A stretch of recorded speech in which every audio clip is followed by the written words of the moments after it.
From the Blue Ridge Mountains to the Chesapeake Bay, Virginia is a mecca for outdoor travel and adventure. Virginia Outdoor Adventures podcast is your local guide for hiking, camping, kayaking, travel, and so much more.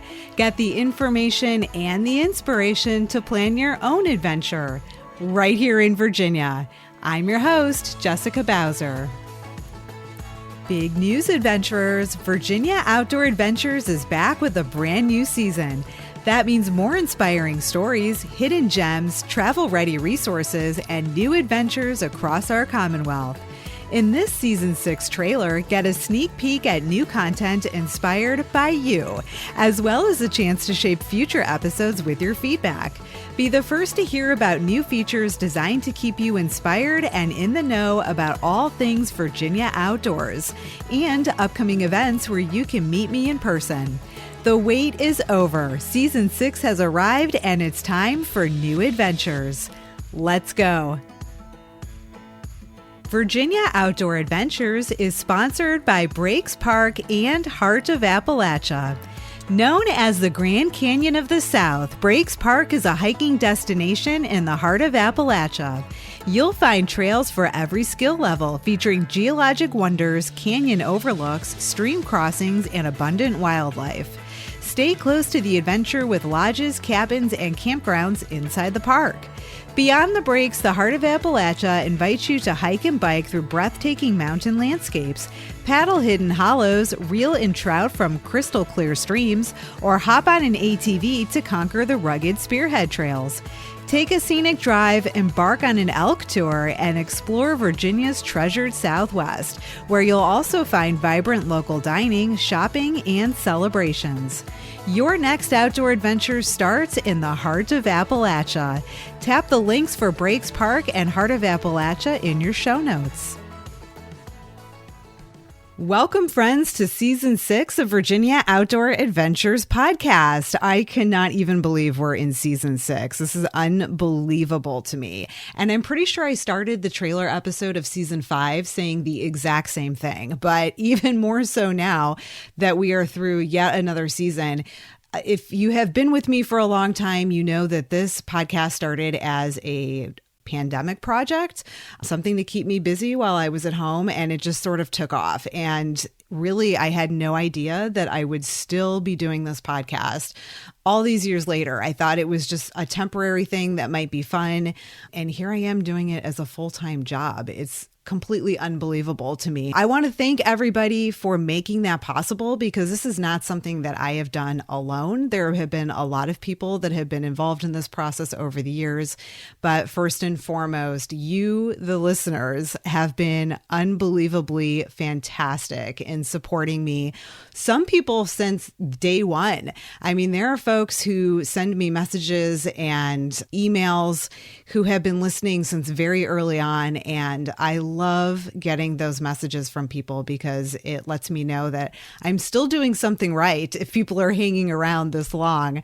But also, I love hearing from folks who are fans and appreciate what I'm doing, and it makes me feel like, okay, I am on the right track here, and I might as well just keep on going. So that is what I'm doing. Welcome to Season 6, folks. How was your summer? I have been getting messages and being tagged in posts from folks who have been on their summer adventures. For example, I heard from Ryan, who took his kids to Alaska and is planning to bike the Great Allegheny Passage from Pittsburgh to Cumberland, Maryland. And I also wanted to point out that Ryan let me know that he just recently finished listening to every single episode of this podcast. Ryan, I feel like I should apologize for that, because when I think back to Season 1, when I was still trying to figure out what this podcast was about, what was important to me, what was important to the listeners, what did people want to hear, and I look at some of the things that I did, and oh my goodness, I mean, I was still trying to figure out what I was doing, as you can probably imagine. And I don't often go back and listen to those episodes from Season 1 because Yeah, I don't know. It makes me nervous to do so. I know they're good, to be honest. I know they're good. I would take them down if I was embarrassed by them, and I'm not. But I was still trying to figure things out. So I think it's amazing that Ryan listened to all of them. There's close to 100 now. I think this trailer episode is like episode 78, but those are the numbered episodes. There's also bonus content and special edition episodes and trailers, I think, that I didn't number, and swaps with other podcasters that didn't get numbered. So there's actually really close to 100, and Ryan has listened to all of them. So Ryan, you are awesome. Thank you for that. My friend Meg is living in a camper now. She's living my dream, I think. Ever since I was a kid, I've wanted to live in a camper, and Meg is doing it. So go Meg. And then Dane has been photographing hummingbirds in his backyard and has been sending me the pictures, and I've been loving them. It's been very fun to watch the progression of his photography skills and his love for those adorable and badass little birds. And also he's planning to visit one of our dark sky parks this fall, which I love because I believe he was inspired by the podcast episode about our dark sky parks. And that was a couple of seasons ago. So for people to still be planning visits to dark sky parks because of an episode that came out a year and a half ago or so at this point, I think it's incredible. So awesome. Thanks for sharing that, Dane. Lori took a falconry class. Oh my gosh. I loved the post that she put up where she had a falcon sitting on her arm. That's really cool. And then Carrie. So Carrie has been messaging me for a while to tell me that she's been enjoying the podcast, especially the most recent episode that came out at the end of last season about primitive camping in our state parks. And she talked about how that has been an inspiration for her. And so it's been fun talking to Carrie, who has been on her Trail Quest journey. And then she also started Paddle Quest. You might remember that there is a podcast episode about Wandering Waters Paddle Quest, which is like Trail Quest, visiting all of the state parks, but paddling in the state parks that offer paddling opportunities. And Virginia State Parks rewards people for doing this. So you get pins and different swag in the mail. And when you complete it, a ranger will present you with a certificate at the park of your choice. So I recently got tagged in Carrie's post just last week. Carrie completed both Trail Quest and Paddle Quest, which is like huge. I think that makes Carrie one of the first like inaugural groups to be finishing Paddle Quest because that's a relatively new program. So not a lot of people have completed it yet. So kudos to Carrie. And she tagged me in this post where she was receiving her certificates at Pocahontas State Park. And wouldn't you know, she was wearing my merch. I loved it so much. She had on one of the t-shirts, the love t-shirt. So I have this design where in big block letters it says love, and then inside the block letters is the Blue Ridge Mountain design from the cover art of the podcast. And she was wearing that t-shirt. I love it so much. Carrie wrote this in her post. I completed my Virginia State Parks Trail Quest and Paddle Quest today at Pocahontas State Park and was presented with my certificate by the amazing Ranger Alicia. My family was there to celebrate with me. I am grateful for them for being so supportive and holding down the house, taking care of the dog, and making it possible for me to go on so many adventures over the last 2 years for these quests. My wonderful hiking bestie Pat and her husband surprised me today by coming. I've been grateful to have her and my hiking bestie Deborah with me on many of my adventures. And here's where she gives me a shout out. And I'm also thankful for Jessica and her podcast, Virginia Outdoor Adventures, which inspired and entertained me during the long drives all over Virginia. Congratulations, Carrie. I'm so excited for you. I would love for anybody who is working on Trail Quest or Paddle Quest to let me know how those quests are going for you. I've attended several people's ceremonies already where they've received their certificates. So if you're one of those folks who is getting really close to the end and you're planning something special for your ceremony, let me know. I would be more than honored to attend if I am able to. I know several people have said, I wanted to invite you, but I was worried that, I was overstepping or you wouldn't come. And I'm like, no, invite me. If I can come, I will be there. If I can't, then I can't, but I would love to. In fact, I would really be honored. So let me know if you've got those accomplishments coming up. This seems like a good time to acknowledge all of the folks who have been supporting the podcast monetarily on my Buy Me a Coffee page. So lots of new contributions have been coming in. And I'm just going to be honest with you guys. I feel like a terrible person because usually when somebody makes a contribution on Buy Me a Coffee, I am very quick to send off a thank you email because I really, really do appreciate these contributions. But I have been on the road the last several weeks. And when I'm traveling to make new podcast episodes, my days are packed from the moment I get up to the moment I go to bed, and it leaves no time at all for sitting at my computer to respond to emails or do any sort of work. So I know I am late on sending my thank yous, but I will send them. I swear I will. In the meantime, I hope it makes up for it a little bit by acknowledging these folks now. So I just want to say thank you to Donna, Tim, Renee, Kate, Kelly, Dave, Jim, Katarina, Liz, Sherry, Amanda, Austin, Melanie, and Derek. All of those folks have made one-time contributions, which make a huge difference. The money that is contributed on the Buy Me a Coffee page goes directly towards offsetting my travel costs and also all of the many subscriptions that I have to pay in order to produce the podcast. So this is super helpful. There are different membership levels, and we have some brand new members of Virginia Outdoor Adventures, starting with Jim and Tamara, who signed up at the Wild Wanderer level. Also at that level, Allison signed up. Thank you so much, Allison. Kevin signed up to be a trailblazer. And then lastly, Raphael signed up at the Summit Seeker level. You all, this really means the world to me. Every time I open my email and I see an email that says, you have a new member, it literally makes my day. And not only that, but it makes it possible for me to continue producing new episodes. So all of the new episodes coming out in season 6 are directly related to the support that I receive from these folks on Buy Me a Coffee and everybody who has contributed in the past. So thank you.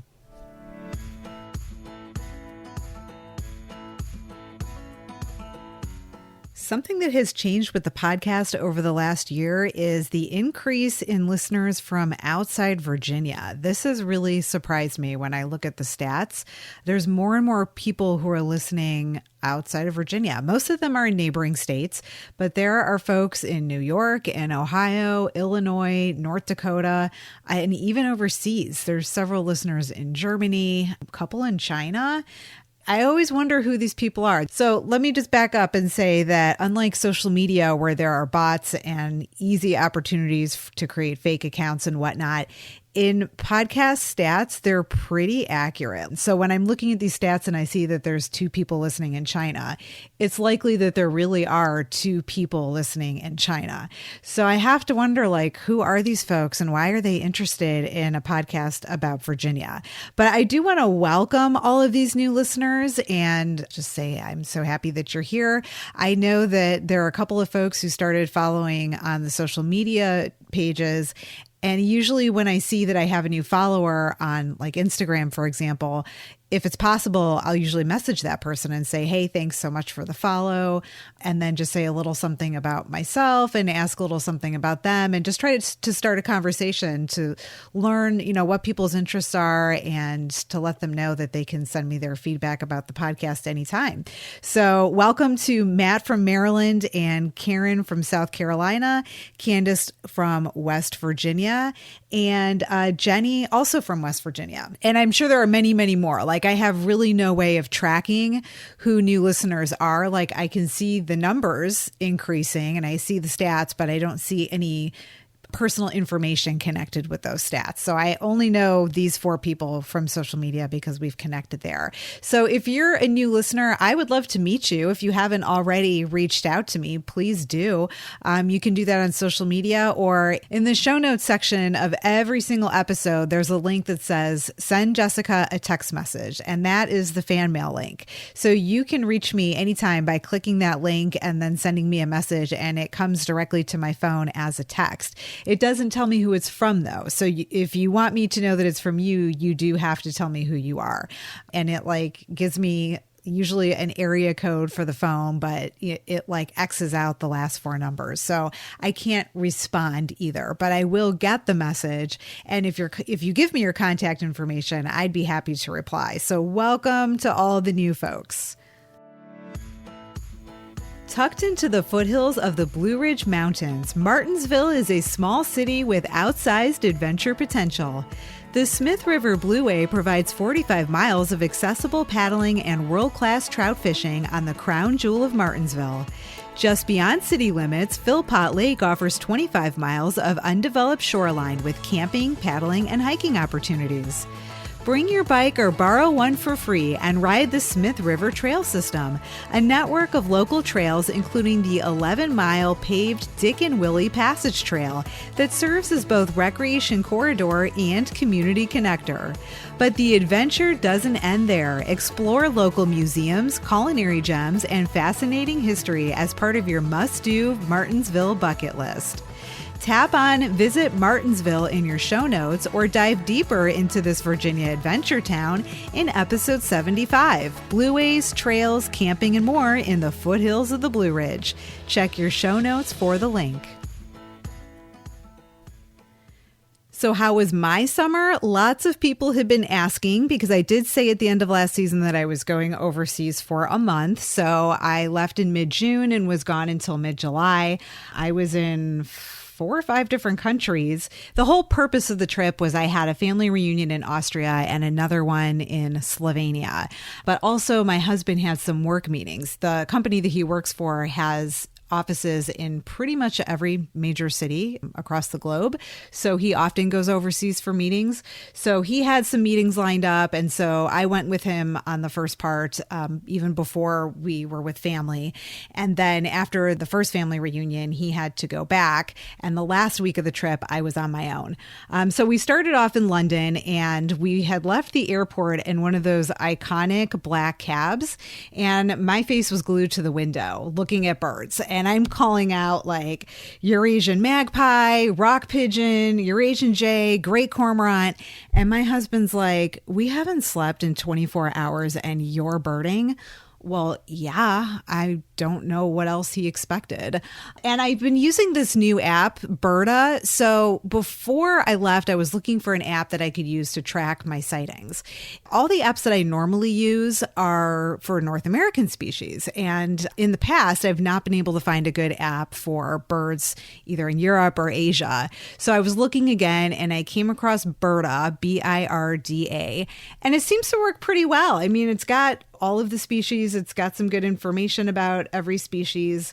It's user-friendly for the most part. My only complaint, though, is it kept glitching. And like sometimes the app would crash and oftentimes it would just get really slow.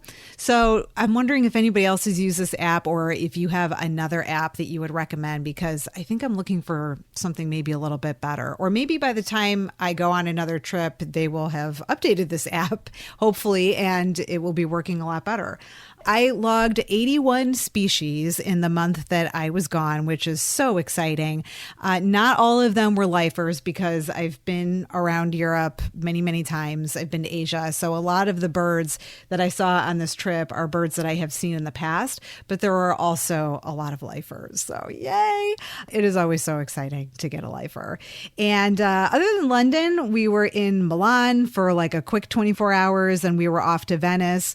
The highlight of Venice was not actually Venice. It was day trips out to the islands of Murano and Burano. And I would recommend that because Venice is so crowded. I mean, yes, it's pretty and it's unique and I think everybody should experience it. But if you just kind of want to get out of the hustle and bustle, take a boat trip out to these islands. It gives you an opportunity to see shorebirds and other waterfowl on your way out to the islands, and then different species of birds and of course different wildlife. And then of course the cultures are completely different out on the islands. It reminds me a little bit of Tangier Island here in Virginia, where it's just isolated from the mainland. And so the architecture is different, the culture is different.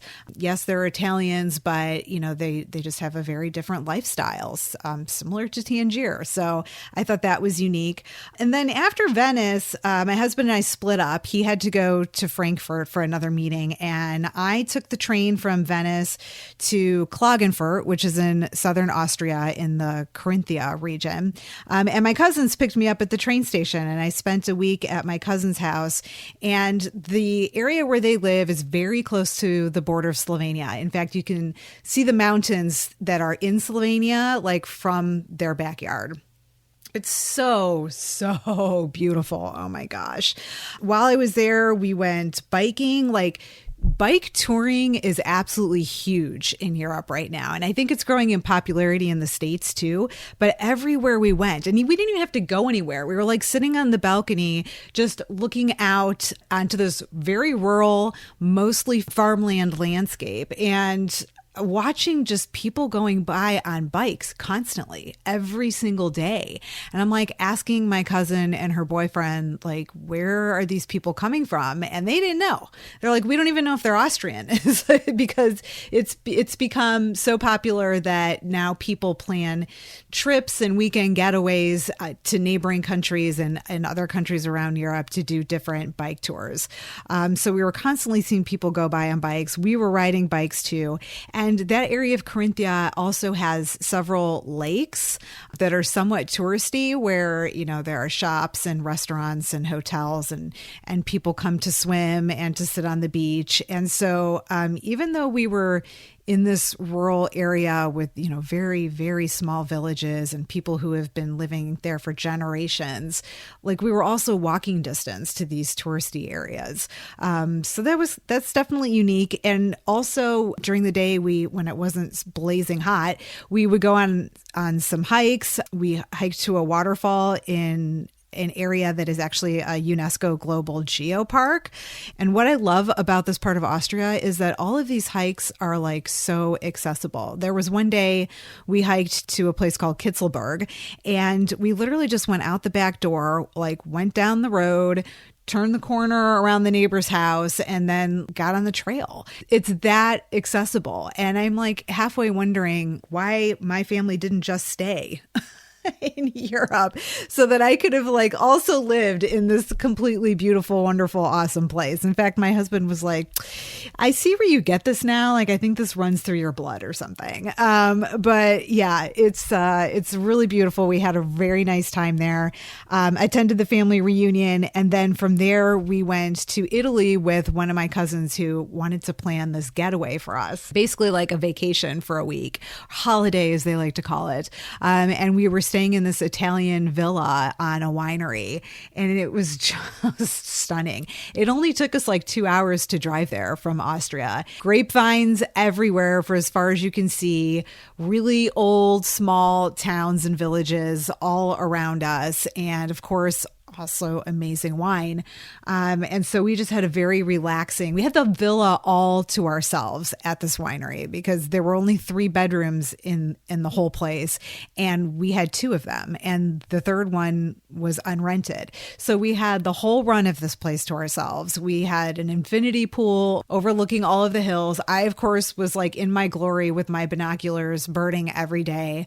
We had amazing food. My cousin actually speaks Italian because she spent like, I think 6 months while she was in college studying somewhere in Italy. I don't even remember where now. So it was lovely. It was absolutely lovely. And at the end of the week, my cousin graciously went out of her way to drop us off where we needed to go. So we dropped my husband off at the airport in Ljubljana, which is the capital of Slovenia. And then she drove me to the Kranjska Gora region of Slovenia, where she dropped me off to start a week of hiking. And folks, this is where things went completely sideways. So I had a little bit of an accident. It's almost embarrassing to even talk about it because I cannot believe this happened, but I'm chalking this up as another one of those episodes of don't do what I did, kids. So I get to Slovenia. My cousin drops me off and we're having lunch before she leaves. And there's this bike trail on the main road that we can see from the restaurant where we're eating. And I was like, you know what? The day's half over. I can't really start any big hikes today. So maybe I just like rent a bike I could rent an e-bike and do that trail right there. And she's like, yeah, Jessica, you should do this. And so she went with me to rent the bike. And in the meantime, I get this text message from my husband who was boarding his flight. And he said, love you, drink water, don't die. And that's really funny because by the time he had landed in Paris for his connecting flight, I had almost died twice. So I rent this bike and I take off down the trail and I'm having the best time. I'm literally like, oh my God, I love riding a bike. The weather is beautiful. I mean, the Alps, they look like the Rocky Mountains and there are gorgeous turquoise streams that I'm riding my bike over. Big fields, and then of course like all of the traditional Slovenian architecture that I grew up with in Cleveland. So I literally feel like I am home, and I'm riding my bike down this trail and I'm having the best freaking time. And then I hear a rumble and I'm like, what is that? And I stop the bike and I turn around and here is this massive thunderstorm like rolling my way from behind. So I hadn't seen it coming and I'm like, uh-oh. And I jump on my bike and I start pedaling back. But at this point, I'm already like 20 miles away from my start point. So I'm like riding as fast as I possibly can. And this storm is coming fast. Now, luckily, the trail passes through a lot of small towns. I was able to dodge into a restaurant just as it was hitting. And this was like one of those epic thunderstorms where like it's reverberating off the mountains, which are very, very close, and everything is shaking. And I was like, well, that was a close one, but I waited it out. And then I got back on the bike and I rode back into town and I stopped at an outfitter because I really wanted a new pair of hiking shoes. Like it was time. My trail runners are a couple years old already. So I had seen other hikers on my trip wearing Scarpa brand hiking shoes. Now, if you're a climber, you know this brand. In fact, I think my climbing shoes are Scarpas, but for some reason they don't sell their hiking shoes in the US. I don't know why, but over in Europe, everybody wears this brand, and it might be one of the most popular brands of hiking shoes, as well as climbing and mountaineering. I really wanted to get a pair, so I stop into this outfitter and I pick up a new pair of shoes, but the shoe box they came in was too big to fit in my pack. So they gave me a bag and I had to put it over my shoulder because that was really the only way to carry it. And so I'm heading back on the trail and I stopped to take a picture of a bird and I went to get back on the bike, and this is where it gets like super embarrassing. So an e-bike is heavier than a normal bike. I wasn't used to how heavy it was, and I was on a gravel incline trying to mount the bike with this bag containing my new hiking shoes over one shoulder. Oh, and also the seat on the bike was a little too high. Like I had raised it earlier and it was fine while I was riding, but for getting on and off the bike, it was kind of hard for my toes to reach the ground. And so because I was on an incline, I could not reach the ground at all on one side. And so I just tried to mount the bike and I just fell over and the bike fell on top of me. And I'm laying there thinking, I do not believe this just happened. Also, no clue as to how injured I was.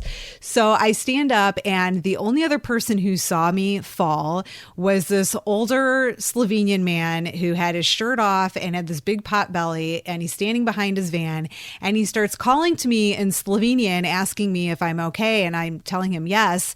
And he's telling me, you don't look okay. And I'm going, yeah, I'm okay.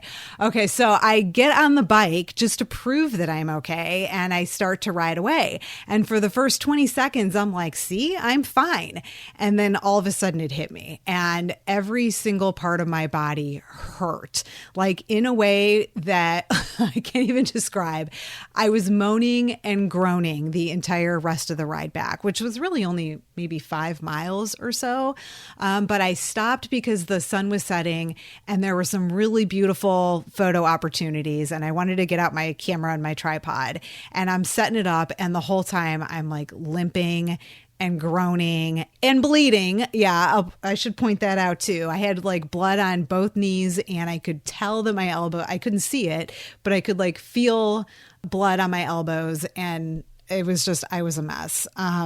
Took my pictures though.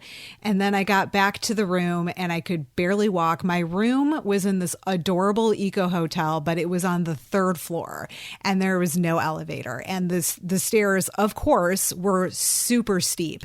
And I had to walk up 2 flights of steps to get to my room. I could barely lift my knee. I'm like hanging onto the handrail with both hands and hoisting myself up every single step. It was taking me like 15 minutes to get up the stairs to my room. And then once I was in my room, the bathroom was elevated up a big step too. So just like walking in and out of the bathroom was horrible. I was in such bad shape.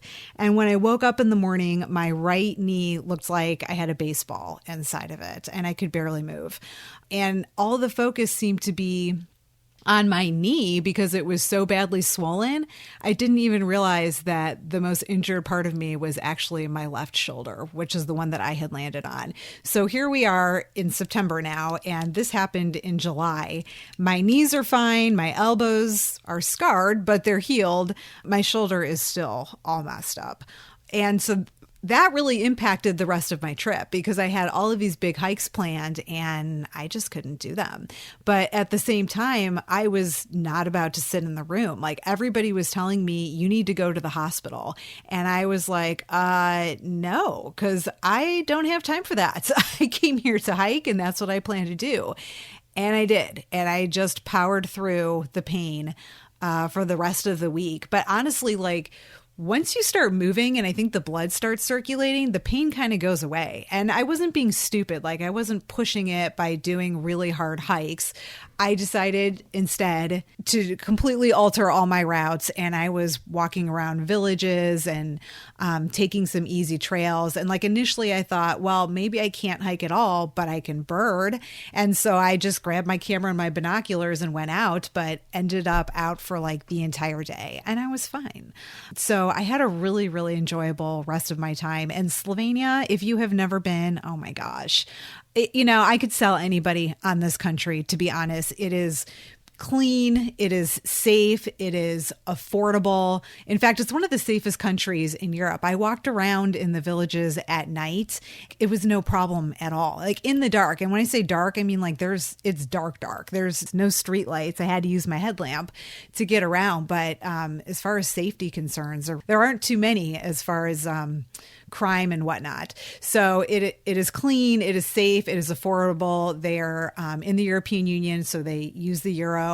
And then on top of all that, it is just beautiful and it is so accessible. Like the lengths that this country goes to make sure that outdoor spaces and outdoor recreation are accessible to tourists and visitors is remarkable. On top of their very conscious sustainability practices so that they are not overwhelming the outdoor spaces or the people and the communities that are located there. So they are very eco-conscious. And literally like all of their brochures and their literature that goes out say, we welcome responsible recreationers. It's almost like the underlying tone is saying, if you're not going to be a responsible recreator, don't come here. But yeah, really beautiful places. So I hiked in Kranjska Gora, which is where Triglav National Park is. It's the only national park in Slovenia, but also contains the highest peaks. And then I spent a couple of days at Lake Bohinj, and that is also a really beautiful place, also very popular for skiing in the winter. And so that was, in a nutshell, my trip to Europe. Fall is here, and Virginia state parks are calling your name. Experience the breathtaking beauty of autumn with vibrant foliage, crisp air, and endless outdoor activities. From hiking through Golden Forest to cozying up by a campfire, there's no better place to enjoy the season. Capture the magic of fall with family and friends in a stunning state park. From the shores of the Atlantic Ocean and Chesapeake Bay to the Blue Ridge Mountains and Cumberland Gap, adventure is never far away. Start planning your adventure by tapping on Virginia State Parks in your show notes or by visiting virginiastateparks.gov. After Europe, I had almost no downtime. The day after my flight landed, I was right back at my desk getting ready for a brand new podcast season. And within a couple of days, I was on the road doing my first site visit for my first Adventure Town episode. Let's talk about what to expect in the new podcast season. I am really excited about this. I have a lot of Adventure Town episodes lined up, and why not? Because all the feedback I keep getting from everyone is that they love these episodes. So I've got several of those lined up for the first couple of months, and starting with King George County. And that was my first site visit. I don't want to give away too much about these episodes, but King George County is on the northern neck, bordered by the Potomac and the Rappahannock rivers, and it contains Caledon State Park and the Dahlgren Heritage Railroad Trail. And my guests in that episode are members of the Friends groups of both the state park and the rail trail. And then from there, I was off to Grayson County. Most people know Grayson County because of Grayson Highlands State Park. That seems to be an iconic location in Grayson County. And actually, there are a lot of iconic places in Grayson County, including the Virginia Creeper Trail, including a part of the Blue Ridge Parkway, Mount Rogers Recreational Area. Of course, Mount Rogers is the highest peak in Virginia, and that is in Grayson County. There's just so much to do in Grayson, and it is a beautiful place. I have two guests for that episode. One of my guests help map the section of the New River that runs through Grayson County. And then my other guest is from the town of Fries. And New River Trail passes through the town of Fries, and I got to experience my very first live music jam. You probably know that that part of Virginia is part of the Crooked Road Music Heritage Trail. And Fries has a very rich history in music. And so I got to go to my first Thursday night jam. I have so many videos. I cannot wait to post these on social. I wonder if I play a little bit.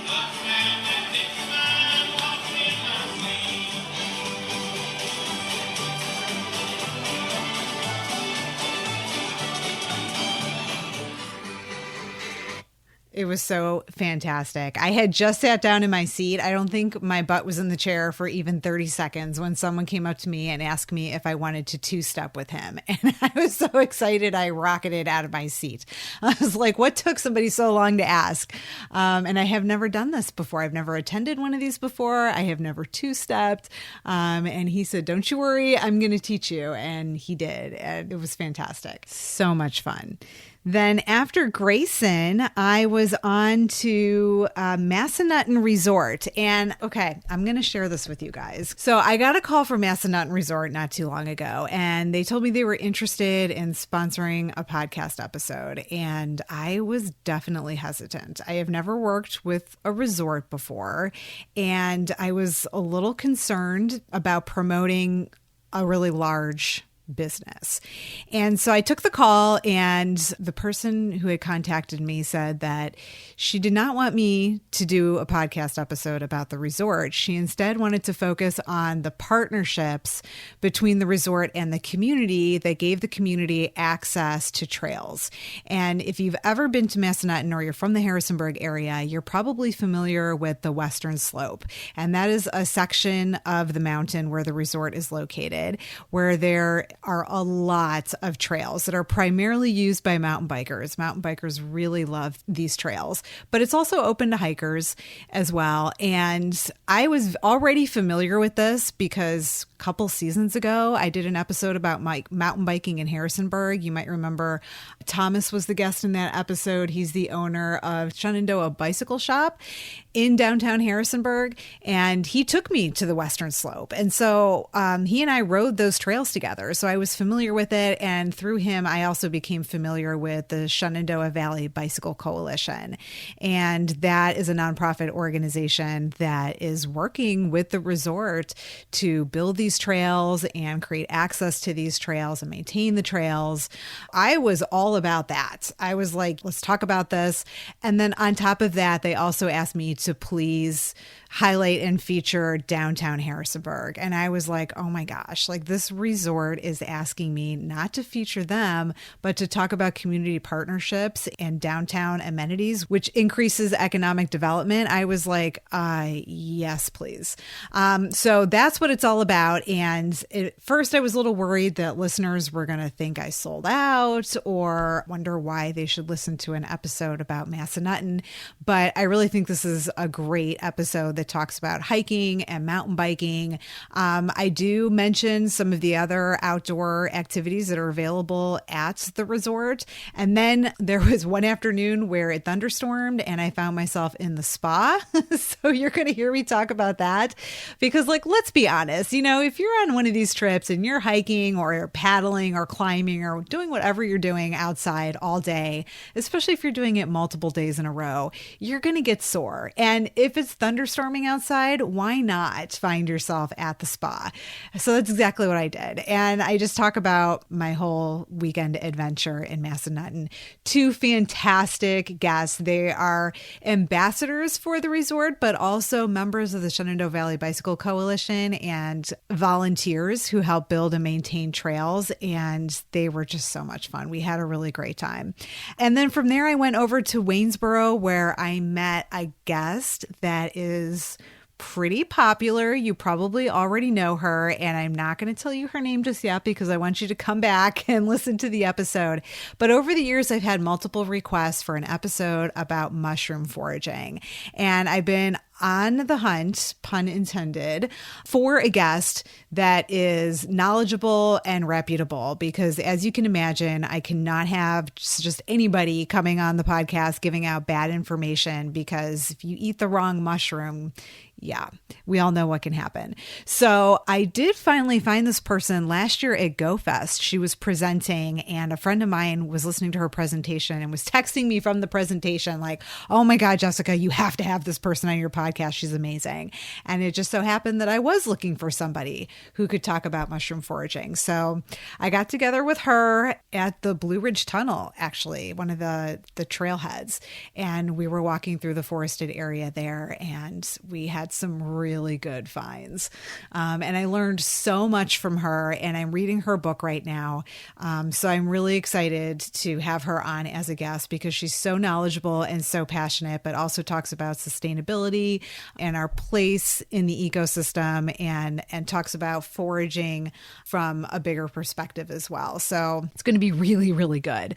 And then after that, I finally got to come home and take a little bit of a break. I've had some conversations with the city of Norton down in Appalachia about doing the next Virginia Adventure Town feature there. So I'll be traveling there in October, it seems like.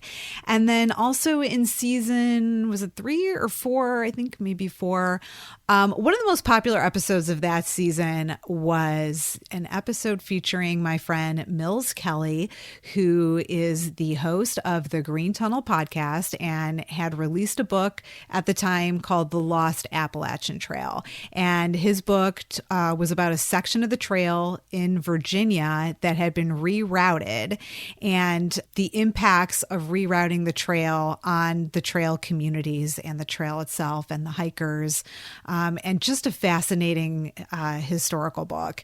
And so many people had written to me and said, I live in this area and I didn't even know that there was a lost Appalachian Trail. And people who went out looking for it, you can still hike it. It's not officially part of the AT, but the trail itself still exists. That episode was like, the download numbers were unreal. So Mills has a new book coming out, also about the Appalachian Trail, a little bit different this time. And so he was asking me if I would have him back on, and I said, absolutely, yes. So keep an eye out for that. Those are some of the upcoming episodes. And then I wanted to ask for feedback about one other episode that I'm considering, but haven't quite made a decision on yet. Somebody contacted me about doing an episode about off-roading. And I did a similar episode a couple seasons ago, also surprisingly to me, very, very popular episode.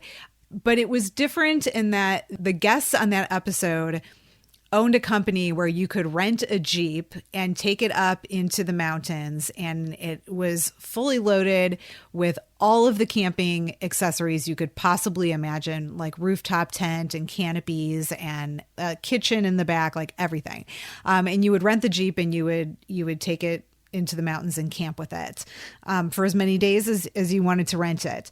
This person, though, who contacted me recently wants to talk about how to drive your vehicle off-road. And so there's no opportunity to rent. You would need to have your own vehicle. So that was my initial concern. But after talking to him, and that's because I want to make sure that all of the activities that I share are accessible to everybody. And if you don't own an off-road vehicle, I was worried that this might not be something that's accessible to folks. But what he explained to me is that most people own cars that have off-roading capabilities and they don't even know it. So he said that like there are Nissans and some versions of Subaru that people don't even know how to use the off-road capabilities, or they buy the car not for off-roading purposes, but it's already got these features built in. And because it's not marketed as an off-roading vehicle, that like the salespeople don't know about the features. They don't talk about it. People buy these cars not knowing that they have these capabilities. And he was saying that he wants to teach people how to use their cars so that they can access more trails and more public lands and places that they might think that they can't get to otherwise. And so I thought that was really interesting because really, if it is true that a lot of people have cars that have these capabilities but don't know how to use them, like, why not learn to use them? And why not make more of the outdoors accessible by being able to reach them with off-roading vehicles? And I think about like my experiences in the outdoors around Virginia, and it's not very often that I feel like I need an off-road vehicle, but every now and then I end up on a pretty rough trail. And that happened in Grayson County. I was going up to White Top. And if you've been up to White Top, you know that road is rough. In fact, there's even a stream that crosses the road that you have to drive over the stream.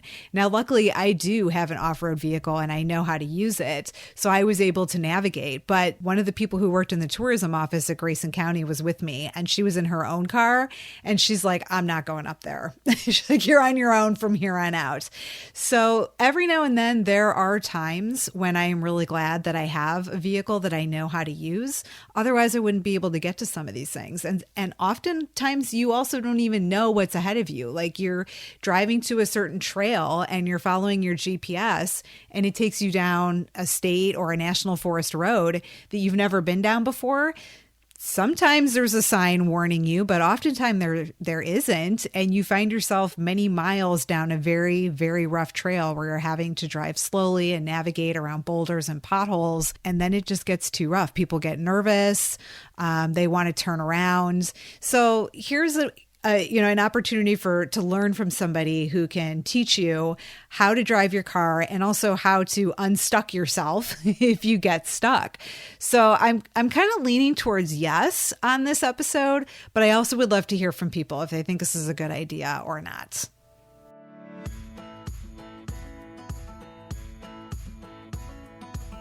Last night, I dove into the listener survey results. And if you have not yet filled out the listener survey, it is not too late. Check your show notes for the link. Everybody who takes the listener survey is entered into a drawing for a $50 gift card to River Rock Outfitters in Fredericksburg. I was looking at the results, and before I even share some of the results, something really remarkable stood out to me. This is not the first year that I have done the survey. But the first year I did do the survey. So my friend Allison, who helps me with this podcast, who is absolutely amazing, she keeps me on track in addition to helping with some of the social media posts, putting together outlines for email newsletters, just a myriad of tasks she helps me with. And one of the things that she and I did together was create the first listener survey. And so she had access to it and was sort of monitoring it. I guess it was 2 years ago. I think this is the third one I've done now, while I was in Europe 2 years ago for the family reunion. And when I got back, we had a meeting and she said to me, you need to sit down one night at the end of the day when everything else is done, pour yourself a glass of wine and read the results. And I was like, why? Are they that bad? Like that I need to drink when I read the survey results? And she said, no. She's like, you're going to be really touched by some of the things that people wrote. People wrote really, really nice things. And this is now the third time that I'm reviewing the survey, and every single time this is true. You all give me such thoughtful, insightful feedback, and not just on the survey, but always in social media posts, in fan mail, in emails, direct messages. And I think that's really remarkable because I talk to other people in the creator space who are, either social media influencers or YouTubers or whatever they're doing. And the constant complaint that I hear from them is how disrespectful people are all the time, and nasty comments and people fighting on their pages. And okay, everybody has seen it, right? We've all seen this. Honestly, in the last 5 years, I think I can count on one hand the number of times that somebody has given me some sort of feedback that's either rude or disrespectful or inappropriate or any of those things. And I sat down and read through some of this survey last night. No joke, it was after midnight, and I was getting teary-eyed, especially as I got to the end where I was asking, one of the questions was, what can the host improve on? And I think the last question was like, what were the host's strengths? And the things that you all said in there, like, literally brought me to tears. I was so touched by your thoughtfulness and your honesty. Even the criticism that I receive is respectful and constructive. So I really want to thank all of you. I know it takes time, 6 minutes approximately of your time to complete the survey, but these results are so helpful. I mean, this gives me the feedback that I'm looking for. It gives me the data that I'm looking for. It helps shape the future episodes of the podcast. It gives me information that I can provide to sponsors and advertisers, people who want to know things about my audience. This helps me provide a lot of it where other data specs aren't available. And then it's just like the honest feedback, like the real people leaving me real comments. Those are so impactful. So I love that you all have taken some time out of your life to give me this feedback, and I appreciate it. I appreciate you. I received some great feedback on the section of the survey regarding the Virginia's Adventure Town series, and I wanted to share just a few. So this one says, it would be great to include a bit of info on kid-friendly activities in these towns. Easy trails, interesting playgrounds, coffee shops with play areas, etc. I travel solo with my 2-year-old, so our trips are his speed right now, which is slow, LOL. This is really great feedback. And if you have not already, go back and listen to episode 29, Great Hikes in Virginia with Erin Gifford.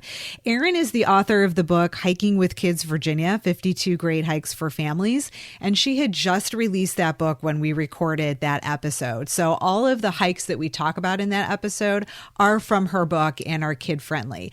Your 2-year-old might not quite be ready for that yet, but he will be before you know it. And for anybody else listening who has kids who's interested, that's episode 29. And I will say also that I have been more mindful about incorporating information about kid-friendly stuff in all of my episodes. So the very next episode to come out next week is about King George County. And you will hear us discuss in that episode the all-natural playground that was installed by the Friends Group at Caledon Celadon State Park. And when we talk about the Dahlgren Trail, we actually discuss each section of the trail and what the terrain is like. And we very specifically say which sections are the most friendly for small kids on bikes or even strollers. Next comment. I'm a Virginian and have loved how it highlights towns across the state that I've never been to. I like how it highlights the people from the area who know their town and the activities that make them proud to be a part of their community. These episodes help in making plans to go visit sometime, and I appreciate that you visit these places. Well, I appreciate this feedback because it means that I have been hitting my goals. All of this feedback is exactly what I strive to do in each one of these episodes in the series. I am very thoughtful and deliberate about the guests that I choose because I do want them to be from the community and to be engaged in their community and proud of what their community is doing in the outdoor space. And additionally, I want you, the listener, to have all the resources that you need to plan a trip. And that includes lodging, dining, and other attractions. And I received other feedback that I'm not going to read, but quite a few people had said how much they appreciate, especially the episodes where there is a state park in the town. And I can completely understand why, because state parks are a huge draw for folks and people are willing to drive a long way to visit one, but they don't usually know what else there is to do in the area when they get there. For example, I had heard from several people who said they really appreciated the episode about St. Paul because they were traveling 5 or 6 hours to visit the new Clinch River State Park, but then they didn't know what else to do once they arrived. So that episode gave them lots of suggestions and all of the links in the show notes to all of the places that we talked about so that they could fill their itinerary for a weekend. I am so glad to get this feedback because it means that I'm hitting my goals and I'm doing my job. The next comment says, this series almost convinced me to visit one of these towns, and I may still. Some of them are just a little too far of a drive for a weekend getaway.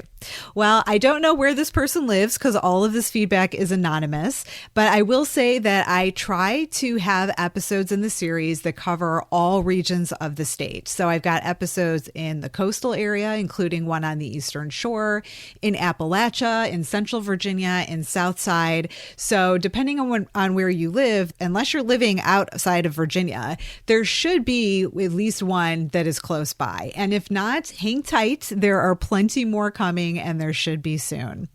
And then somebody said it would be great to include ones within 1 hour of the Richmond area. Well, there is one within 1 hour of the Richmond area. Check out episode 53 about Farmville, which features 5 state parks in the area, including the majestic High Bridge and High Bridge Trail State Park, which runs right through the middle of downtown Farmville.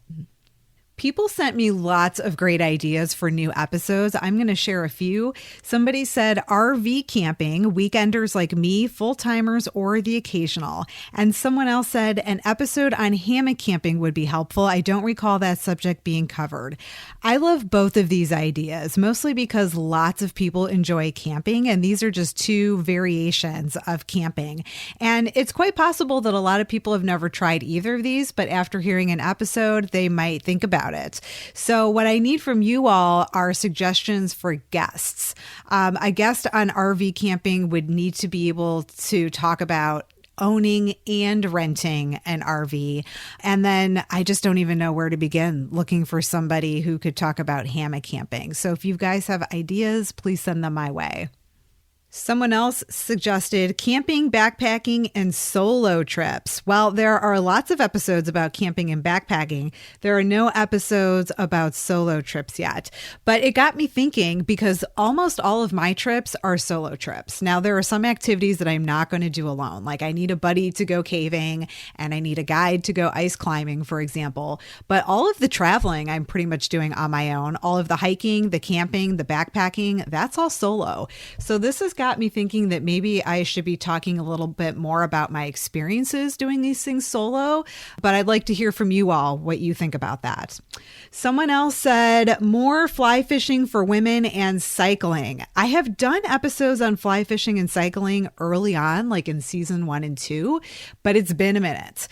So it might be a good time for me to think about revisiting some of these topics and maybe from a different perspective or a different angle. So yeah, I appreciate appreciate that feedback because now you've got my wheels turning. Pun intended. Diving into the S&P 500 and maybe talking to someone who has hiked all 500 miles of trails in S&P. It's a cool accomplishment for sure. It is a cool accomplishment. I think that there are a lot of people interested, and I think this would be a great subject. I mean, Shenandoah National Park is a very popular place for a lot of folks, and setting goals is also really important for a lot of people. I did an episode about outdoorsy goal setting with Alejandra from Girls Who Hike Virginia just this past January, and that episode, man, people were eating it up. So yeah, I think this is a great topic. I just have to find a guest and I could start looking around, but if somebody has suggestions, send them to me, please. This next suggestion is more biologists, historians, and state representatives. This I think is super interesting. So I have had biologists and historians on the podcast. Check out episode 42, A Glimpse into the Wonderful World of Virginia's Wildlife. And that is with Megan Thomas, who is a biologist from the Virginia Department of Wildlife Resources. And she talks about Falcon Cam and the 3 other wildlife cams that DWR makes accessible to the public. Very interesting episode. People love episodes about wildlife. So maybe I'll start looking for biologists for other wildlife topics. Mills Kelly, who I mentioned previously, is a recently retired history professor at George Mason University, and he's coming back on. And then state representatives. This is the thing that really fascinates me because the last 2 surveys, I was surprised how many people said they wanted to hear from legislators about policy and laws and other legislation that impacts outdoor recreation.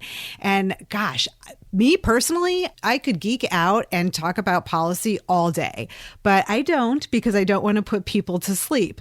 But I also think that maybe there is an opportunity here to hear a different perspective because outdoor recreation and access to our public lands is absolutely impacted by politics, and not just federal, but also state and local, because state and local is where it's at, folks. So it may be having a couple of legislators come on and talk about what's coming up in the General Assembly that we should keep our eyes open on, or just general information about how the state budget or other policies impact our access to the outdoors. So I really like this topic, but also I really like it because it appeals to me, and I want to make sure that it also appeals to other people. So send me your feedback on that before I dive down that rabbit hole. Then somebody said anyone from the PATC, and if you're not familiar with the PATC, that's the Potomac Appalachian Trail Club. So anyone from the PATC that maintains trails. I love this idea. I did do an episode. It's episode 22, Hiking McAfee Knob and Virginia's Triple Crown with Diana Christopoulos from the Roanoke Appalachian Trail Club. Check that out, as well as episode 13, which is Endless Outdoor Rec Opportunities on Shenandoah Mountain with Lynn Cameron, who's the co-chair of Friends of Shenandoah Mountain, and also a very active member of her Appalachian Trail Club. And she and her husband, Malcolm, do tons of volunteer trail work. So there are episodes out there, and I would love to focus on more because there are Appalachian Trail Clubs all over the state, and they're regional. And even though I have done a couple, I would love to really highlight some of the lesser known areas. Like McAfee Knob and Virginia's Triple Crown is really well known and really well loved. But I know that there are other areas of the Appalachian Trail through Virginia that maybe aren't quite as known. And there are great hikes, not just on the AT, but in those general areas. And somebody from a trail club could talk all about those. So I love this idea, and I'm glad somebody brought it to my attention. And then lastly, someone said, maybe someone talking about effective conservation advocacy. If you missed it, just this past January, episode 66 is Parks Advocacy Day. Be a champion for our state parks. And the guest is Michelle Shope, who is on the board of the Virginia Association for Parks. It's a special edition episode. I don't normally do these types of episodes, but we had Advocacy Day coming up at the Capitol that I wanted to let people know about, and also let them know what the experience is like, because a lot of folks are really nervous or intimidated by the idea of going to Richmond and talking to state legislators. And that's completely understandable. But also it shouldn't be scary or intimidating. So Michelle talked about what her experience had been like the year before when she was brand new to it. You know, we talked people through what they could expect if they decided to join us that year. And we do this every year. So there is an opportunity coming up again this January to do it again. So check out that episode. And thank you so much to everybody who sent me their feedback. There was lots of other suggestions. I can't go through all of them, but I can tell you that I have read them all. And one more reminder, this is the last chance to fill out the listener survey. The survey is going to close at the end of this week. And if you have not submitted your responses, please do so now. The link is in your show notes.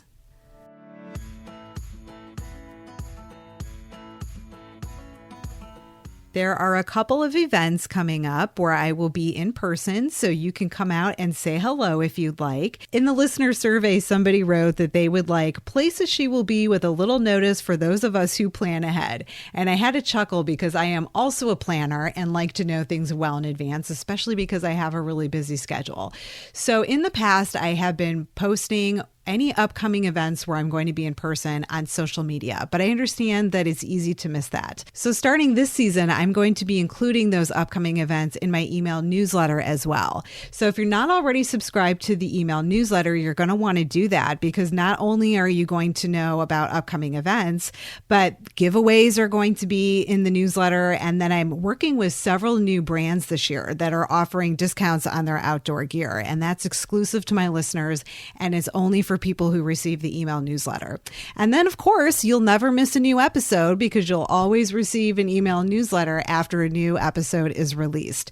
So you'll want to sign up for that by going to the link in your show notes and clicking on email newsletter sign up. So the two events that are coming up are Beats on the Bend at 7 Bend State Park, and that's going to be really soon, Sunday, September the 14th. And then this is not confirmed yet, but most likely I'm going to be at Go Fest in Roanoke, and that is October 17th through the 19th.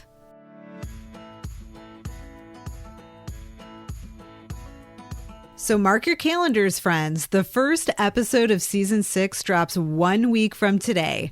Thank you for sticking with me throughout this adventure. I couldn't be more excited for another podcast season, and I appreciate each of you for your support and the community we've built around our mutual love for our beautiful outdoors right here in Virginia. Virginia Outdoor Adventures is inspired by and supported by listeners like you, which is why your messages and feedback mean so much to me. You can text me directly by clicking on Send Jessica a Text Message in your show notes. I answer questions, respond to comments, and share your feedback on the show. Never miss a new episode. Sign up for my email newsletter and receive my listener resource guide with the top podcast episodes, a Virginia Outdoor bucket list, and exclusive brand discounts for my listeners. Click on newsletter sign up in your show notes or visit virginiaoutdooradventures.com. Thanks for listening. Until next time, adventure on.